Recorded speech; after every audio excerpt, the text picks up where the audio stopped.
Sir আজি চাবুৱাৰ সামগ্ৰিক আপুনি পৰিবহণ কৰি অনুভৱটো কওক। চাবুৱা সমষ্টিত বিশেষকৈ আমাৰ পুৰা দিনজান ৰহমৰীয়া বা আমাৰ বালিজান এই গোটেই ছেক্টৰটোত যিখিনি গৰাখহনীয়াৰ সমস্যা হৈ আছে তাক মই আজি পৰ্যবেক্ষণ কৰিলোঁ।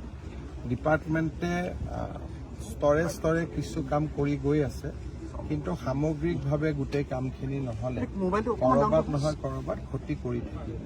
বিষয়টো মই আজি অলপ বুজিছোঁ, প্ৰথমবাৰ নিজে চাইছোঁ আৰু দুই এদিনতে মই গুৱাহাটীত IITৰ প্ৰফেচাৰসকলক লৈ মিটিং এখনো কৰিম আৰু কেনেকৈ এই জেগাখিনি আমি প্ৰটেকশ্যন কৰিব পাৰোঁ তাৰ বাবে আমি চেষ্টা চলাম। ইতিমধ্যে ডিপাৰ্টমেণ্টে প্ৰায় 90 কোটি টকাৰ এখন আঁচনি প্ৰস্তুত কৰিছে।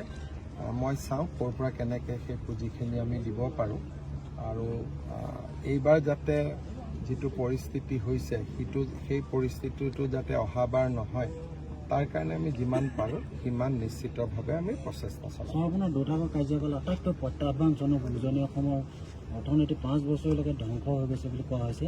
ইয়াৰ পুনৰুদ্ধাৰৰ কাৰণে কিমান বছৰ লাগিব পাৰে বুলি ভাবি? কোনটোক লৈ উজনি অসমৰ বানপানীৰ কথাটো কৈছোঁ, 3খন জিলাৰ। মই ভাবোঁ যে কিমান ক্ষতি হৈছে, কি ক্ষতি হৈছে তাৰ গোটেই এছেছমেণ্টটো কিছুদিন পিছত ওলাব আৰু বানপানীটো গোটেই উজনি অসমতো হোৱা নাই। আমি চাব লাগিব শিৱসাগৰ আৰু চৰাইদেউ জিলা। বাকী অঞ্চলখিনিতো ঠিকে আছে, যোৰহাট, গোলাঘাট বা ডিব্ৰুগড়, তিনিচুকীয়াত ক্ষতি হৈছে, কিন্তু ইমান ডাঙৰ প্ৰভাৱ নহয়। প্ৰভাৱ পৰিব শিৱসাগৰ আৰু চৰাইদেউ জিলাত।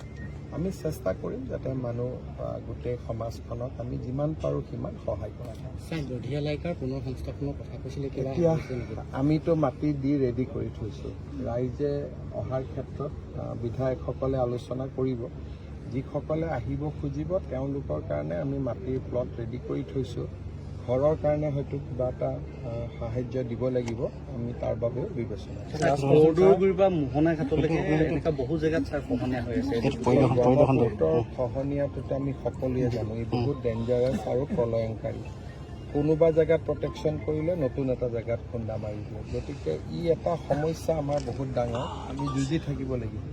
মটক জনগোষ্ঠীৰ স্বাভিমান চাওক অনুদ্যত কিমান বছৰৰ ভিতৰত হ'বগৈ পাৰে? বিনোদে কৰি আছে।